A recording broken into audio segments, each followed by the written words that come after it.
Welcome to the Reality Revolution. I'm your host, Brian Scott. Today we're returning to Edgar Cayce and the fascinating subject of communication with the dead in dreams. Be sure to check out my previous Edgar Cayce episode on dreams and visions, where we learn a sort of basis and outline of what Edgar Cayce taught about dreams. Edgar Cayce strongly believed that he could teach others to do what he did, and a lot of that started with understanding your dreams. Many years ago, after my father died, feeling very sad and wanting to have one last chance to talk to him again, I did everything, prayed, meditated. One night while I was in a sleep meditation, I was listening to Joe Dispenza. All of a sudden, out of the blue, there was my dad. Younger. He didn't actually know he was dead, but I had a full conversation with him. It was very lucid and powerful, and it was different than another dream that I had. I knew I wasn't necessarily dreaming, that I was having a real, actual conversation with my father. Since I've mentioned this to others, they've also mentioned having an experience of visiting the dead in their dreams, as Neville Goddard did, claiming that he met the dead all the time and that they had moved on to another life where they were younger and did not know that they had died, which was what I had experienced. So I was interested in what Edgar Cayce had to say beyond just dreams. Can we use dreams to communicate with the dead? This episode delves into one of the most intriguing and less explored aspects of human consciousness, communicating with the deceased through dreams. And at the heart of this is Edgar Cayce, who is often referred to as the sleeping prophet. Edgar Cayce's unique approach to the dream world bridged the gap between the living and the departed, offering insights that challenge our understanding of consciousness and the afterlife. His teaching suggests that dreams are not mere figments of our imagination, but are instead a powerful medium for transcendental communication. This seeks to unravel the mysteries of this communication, guided by Cayce's insights and experiences. As we venture into this discussion, it's crucial to acknowledge the delicate nature of this subject. Communicating with the dead in dreams, as taught by Cayce, is not just a phenomenon of psychic interest. It is a deeply spiritual journey that touches on the core questions of human existence. What is the nature of our connection with those who have passed on? Can dreams be a bridge between the physical and the spiritual realms? How did Cayce interpret these dream encounters, and what can they teach us about life, death, and the continuity of the soul? Through this, we aim to explore these questions, drawing on Cayce's readings and the experiences of those who have navigated this mystical terrain. Whether you're a skeptic, a believer, or simply curious about the unknown, this journey promises to be as enlightening as it is enigmatic. Can dreams become a portal to a world beyond our own, and the voices of the departed echo with messages of wisdom, closure, and eternal connection? As L.C. Sechrist notes, the dead differ from the living only in this respect. They are in a permanently subconscious state, because the conscious mind of the physical body no longer exists. But the body is an expendable shell, and all else is intact. On the astral level of existence, the subconscious mind replaces the conscious mind of the soul, and the superconscious replaces the subconscious. A point often stressed in the Cayce's readings is that contact with the dead has as its first purpose a transformation and quickening of the dreamer. From one reading, they state, "You will have before you the body and inquiring mind of 243 present in this room, and the dream this body had of recent date, in which her deceased mother came to her and put her arms around her and told her that she loved her. The body asked her if she knew how much she had always loved her, and the mother replied, 'Yes, you've proven it always.' Cayce responded, 'Yes, we have the body and the inquiring mind of this body present in this room. The dreams, as we see, come to individuals through the subjugation of the conscious mind. And the subconscious being of the soul, when loosed, is able to communicate with the subconscious minds of those, whether in the material or the cosmic plane. In this, as is seen, the body-mind takes the concept of the subconscious that is closest to the soul forces of the body, and the mother in the living being as it is, then gives that assurance to the body through this means of its full life existence. Sister, as is seen by you, mother sees, mother knows, mother feels those same feelings of that love which is in the earth that makes of the heavenly home. And while I am in the spirit planes, I am yet present in the minds and hearts of those who express to me the love as builded in the being, the love the Master shows to all when he gave that he would prepare the home for those who would come after him. Love those about you in the way that mother gave, and be that as mother would have you be. For mother does not leave you, sister, and mother knows. For the life is the whole life, even as the Master gave that he was the life and the light of the world, in the same concept as shown in that felt as mother gathers sisters in her arms, and mother knows, mother knows. Please note, it is sometimes difficult for me to read Cayce's readings because he spoke in a King James English, and sometimes it's hard to understand. So bear with me. You can get the basic idea of what he's saying from these readings. So in another question, the mother guards as the living angel, though unseen to sensuous eyes? Cayce says, in this there is seen that, as has oft been given, that through the subjugation of physical forces, the subconscious, which is the mind of the soul, communicates those same feelings, those same expressions, which are that which really builds in the material plane. For as is experienced by this body-conscious mind, there is seen the love that is expressed through the mother love, not as that which is past or gone or not present, or not among the living, for God is God of the living, the Savior is the Savior of the living. Let him that is dead bury the dead, let him that is alive be alive, to that which may be gained by those closer manifestations of the guards that keep those who seek to know his way. Reading 136 through 70, that of August 29th or 30th. Both my deceased mother and father appeared to me and were so glad to see me. They told me about my sister, that she committed suicide or killed herself. Cayce says, this is the manner presence to the entity or to the body. Consciousness, the mother and father giving to this body the understanding of the working, as it were, of the mind of the sister, and the inept way or the inability of that body to give that correct application to the conditions in the life that satisfies same. And, as is seen, the bodies, the ethereal body or astral body, depend upon the physical body here. So to instruct, to do so direct, to so counsel the body, the sister, in the way and manner that the better understanding and that the growth in the spiritual sense may come to the body, rather than those of the nature that bring deterioration to the development of the body. See, for these conditions are held in the mind. Remembering then, thoughts are deeds in the spiritual sense, for they make or mar the actions of the inner being. Question, morning of August 25th, regarding my mother and her pointing out to a crowd about Sydney who lay dying. He was in the last stage of the process. I saw his eyes glazed. My deceased mother seemed to call attention to this. Then in a final effort, he tried to get up. Those about him would not permit. My mother showed me that of course they would not. Then he dropped back and died. I cried, at which my mother instructed me not to cry.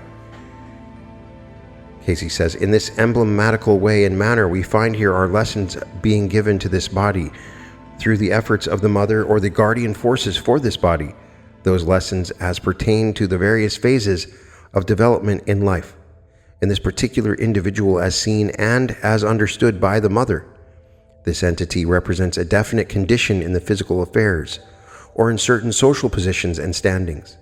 In the death there is seen this representing that in the meeting of same all become of one level, and in the attempt at such period there is not that may be done to change those conditions which surround an individual life. And then the lesson being that the will in man or woman is that factor that is to be used for the betterment of the development in and through this material plane. Or there may be the positions, those conditions that are of the flesh or of the earthy that satisfy for the time being, yet these do not answer. Neither do they give that better understanding, nor that peace that comes with life well lived and in service to others. And the lessons then as gained apply same in self's own life, not as that which would cause dissension, discussion, or any condition that would bring adverse criticism to self. Neither put on the long face, nor think that there is aught but the dream of the future. Life is real, life is earnest. Yet it is not all of life to live, nor all of death to die. For with the thoughts and the deeds done in the mind and the body, these are the built by the entity or body, and must be met, and an account given of those things rendered in the body and the mind. For the soul liveth, and is a portion of the creative energy, and it returns to the whole, yet reserving in itself the oneness, in the ability to know itself individual, yet a portion of the whole. What manner of man would one be that would make of that whole its own concept other than one with the whole? Question: when is one ready for dreams of those who have passed on? In commenting on hundreds of such dreams, says Bro, Cayce offered a number of answers to this question. 1.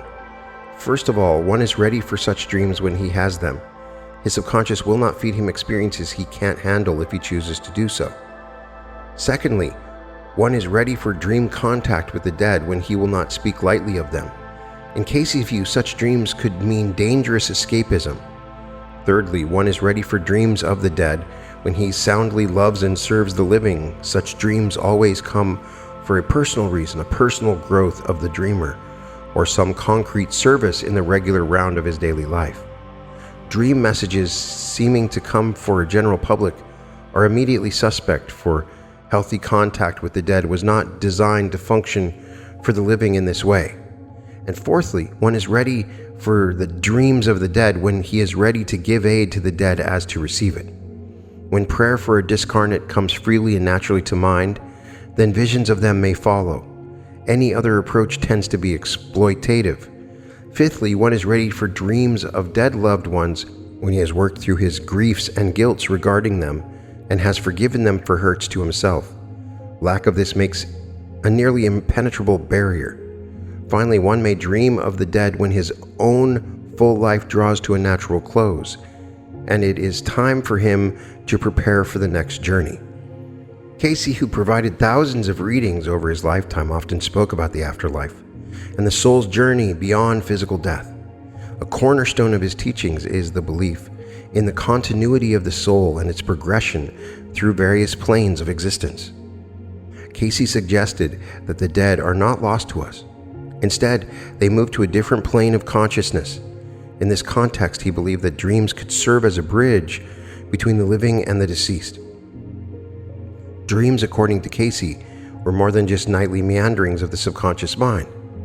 He proposed that they could be means of communication with those who passed on.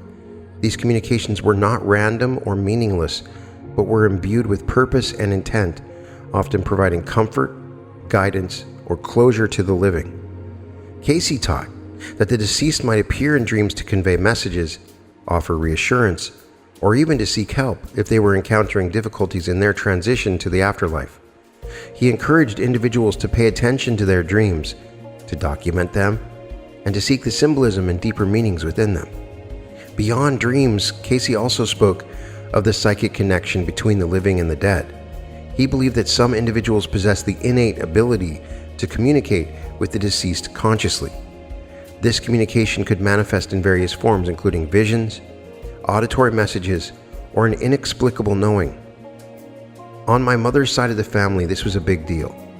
They believed that they had a unique skill to speak with the dead, something that my dad didn't quite believe in. So whenever there was a family reunion, my mother's side of the family got together and they would talk to the dead. They would gather in a circle and say, "Oh, Uncle Joe's here and he's saying this. Bobby is here. Grandpa John is here." They would go through a list and they would express the communications that they were receiving. I found this fascinating because it was all done as a matter of fact, wasn't shocking or unusual, and everybody seemed to believe in it. So since that time, it's been laid within me that there is this communication going on with the dead. I never had this gift of communicating with the dead, but possibly in dreams, and that may be where it can occur. One thing that Cayce suggested is these psychic abilities that we have can be developed and refined, just like him. allowing for a clearer, more profound connection with the other side. He also warned of the need for discernment and ethical considerations in such practice. Critics argue that such communications are products of the mind's imagination, or a deep-seated desire for connection with lost ones. Believers, on the other hand, find comfort and meaning in those teachings, often citing personal experiences that align with Cayce's descriptions. Regardless of individual beliefs about the possibility of communicating with the dead, Cayce's teachings have provided solace to many who have experienced loss. The idea that loved ones continue to exist in another form and can still connect with us has offered comfort and a sense of continuity beyond death. During a physical reading, Cayce had an unusual dream experience. Upon awakening, he described this experience as followed. I was preparing to give a reading. As I went out, I realized that I had contacted death as a personality, as an individual, or as a being. Realizing this, I remarked to death, "You are not as ordinarily pictured with a black mask or hood, or as a skeleton, or like Father Time with a sickle. Instead, you are fair, rose-cheeked, robust, and you have a pair of shears or scissors. In fact, I had to look twice at the feet or limbs, or even at the body, to see it take shape." He replied, "Yes. Death is not what many seem to think. It is not the horrible thing that is often pictured. Just a change, just a visit. The shears or scissors are indeed the implements most representative of life and death to man. These indeed unite by dividing, and divide by uniting. The cord does not, as usually thought, extend from the center, but is broken from the head, the forehead.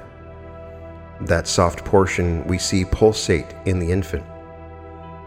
Hence we see old people, unbeknowing to themselves, gain strength from youth by kissing there, and youth gains wisdom by such kisses. Indeed, the vibrations may be raised to such extent as to rekindle or reconnect the cord, even as the Master did with the son of the widow Nain. For he did not take him by the hand, which was bound to the body, as was custom of the day, but rather stroked him on the head, and the body took of life itself." From a psychological standpoint, dreams involving the deceased are often interpreted through the lens of grief and the subconscious mind. Sigmund Freud, the father of psychoanalysis, suggested that dreams are manifestations of our deepest desires and unresolved conflicts. For someone grieving, a dream about a deceased loved one could signify the mind's attempt to achieve closure or process unresolved emotions. Contemporary psychology also looks at these dreams as part of the grieving process. Dream visitations are seen as a coping mechanism, offering comfort, reassurance, or a means of processing loss. Researchers like Dr. Jennifer E. Shorter, who studies grief dreams, emphasizes their therapeutic value, noting that they can significantly impact the bereavement process. They did with me. In many cultures and spiritual traditions, dreams have long been considered a space where the boundaries between the physical and spiritual worlds blur. Various cultures hold the belief that the dead can communicate with the living through dreams to offer guidance, warnings, or simply to maintain a connection. In some Native American traditions, dreams are seen as a sacred space of communication with ancestors. Similarly, in many Eastern philosophies, dreams are viewed as a realm where the soul, free from physical constraints, can encounter other entities, including the spirits of the departed. The field of parapsychology often deals with the phenomenon that traditional science finds challenging to explain. Within this field, dreams involving the deceased are sometimes considered a form of ESP, or psychic communication. Researchers in this area explore the possibility that these dreams are more than symbolic representations of grief, potentially representing a real interaction with a non-physical consciousness. In recent years, novel research has emerged that seeks to understand the nature of these experiences. Studies have shown that communications with the deceased in dreams are a common experience, with varying degrees of impact on the dreamer. Some researchers are exploring the possibility that these dreams might be a form of transpersonal communication where the psyche connects with a broader, non-local consciousness. Some will argue that if you're seeing a deceased person in your dream, it is still a version of you. They represent a certain version of you, and you can analyze that dream using that construct. If that doesn't make sense, it may be something else. Personal accounts and anecdotal evidence provides a rich source of information on this topic. Many individuals report detailed and vivid dreams where they interact with deceased loved ones in a manner that feels profoundly real and transformative. These experiences often defy conventional explanation and challenge our understanding of consciousness and the afterlife. The study of communication with the dead in dream sits at the intersection of psychology and spirituality and the paranormal. That's why Edgar Cayce's contribution to this subject is so interesting. Communications with the dead in dreams remain one of the most compelling and mysterious aspects of human experience. Whether viewed through the lens of psychology or culture or paranormal investigation, these experiences resonate deeply with those who encounter with them. They resonated deeply with me. They challenge your understanding of reality and open the door to a more expansive view of the human spirit's capabilities and potentials.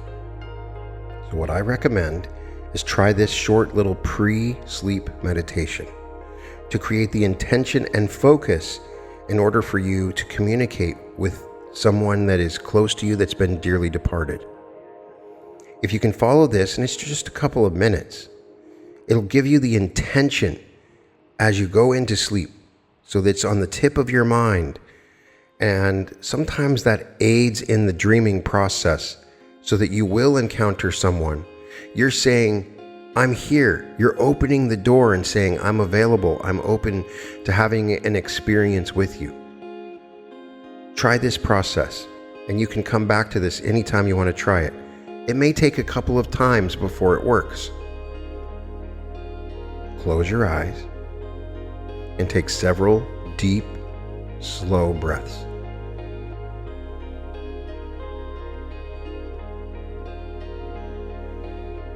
With each exhale, consciously relax different parts of your body, starting from your toes and moving up to the top of your head.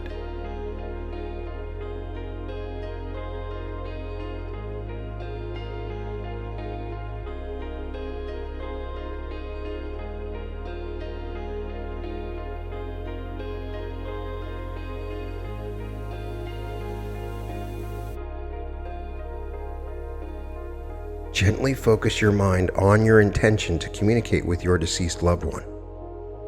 Say silently or softly, I open my heart and mind to receive messages from, and then give their name, in my dreams tonight. So let's try it again. I open my heart and mind to receive messages in my dreams tonight.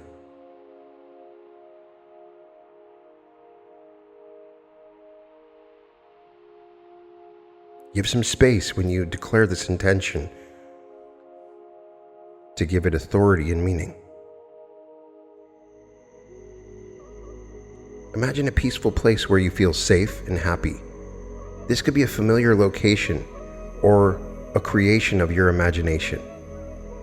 I like to find places where I remember being with my loved ones, a safe place that I would see them. Visualize this place in as much detail as possible, engaging all your senses.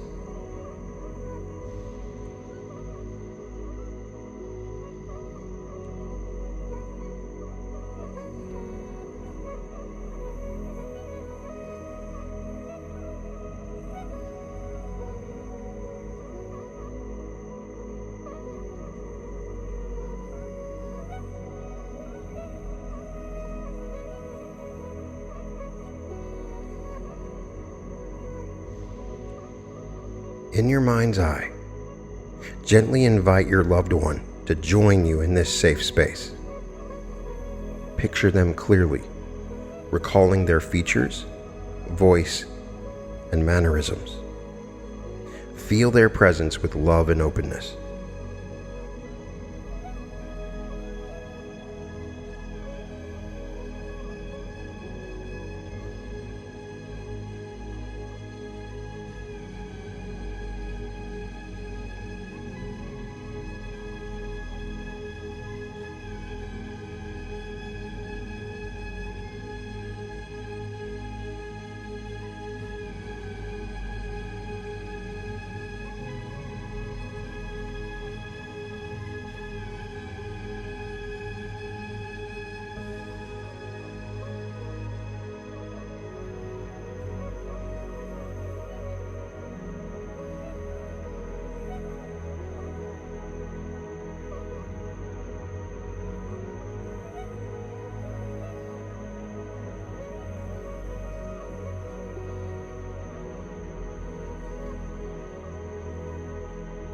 Silently speak to your loved one.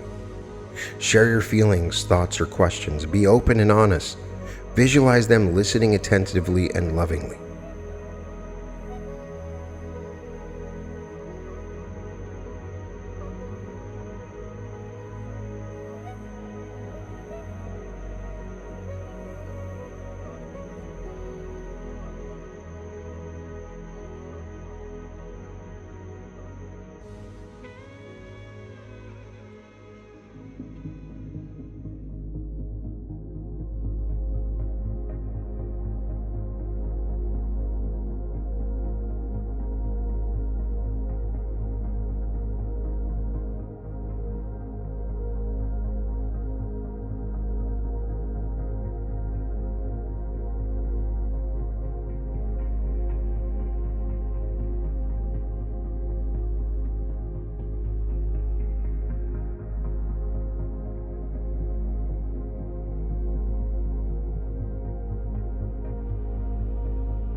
Now, after speaking, allow space for them to communicate. Be patient and listen with your heart. You might receive messages in the form of feelings, words, or images.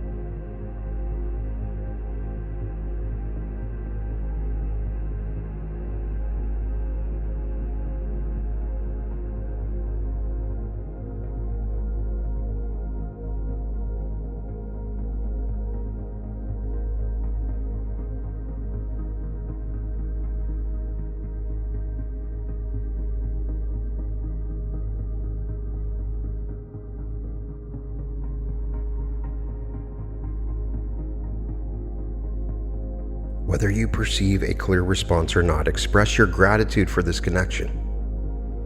Acknowledge the love and bond that exists beyond physical existence, now and forevermore.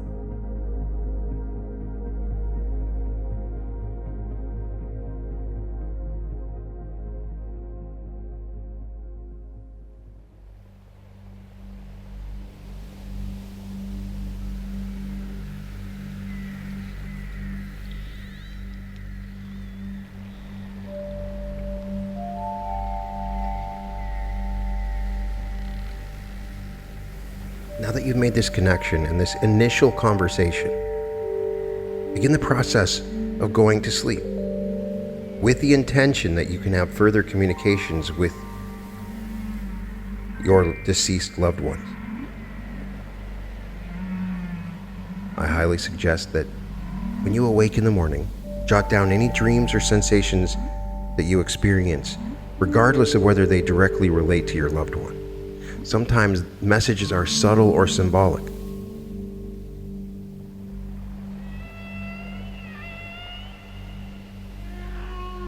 Try this process, and please put in the comments if you had success with this experience. If you believe that you dreamed and had an absolute communication, or that it was symbolic, whatever you want to share, please share that. I know that it can be hard when we lose someone special. And I know that desire and craving to meet and talk with them again. You may be able to do this and you may not. But understand that you are loved in any case. And this is just a small aspect of your ability to connect with them. They are with you at all times. They are with you in your dreams and in your waking world. When you see a butterfly, that is them. When you see the flower open, that is them. For they are in all things, spread throughout, for they are the creator just as you are the creator. Know that they are there, watching and waiting, and they are with you, and they love you. You can find all episodes of The Reality Revolution at therealityrevolution.com. And welcome to The Reality Revolution.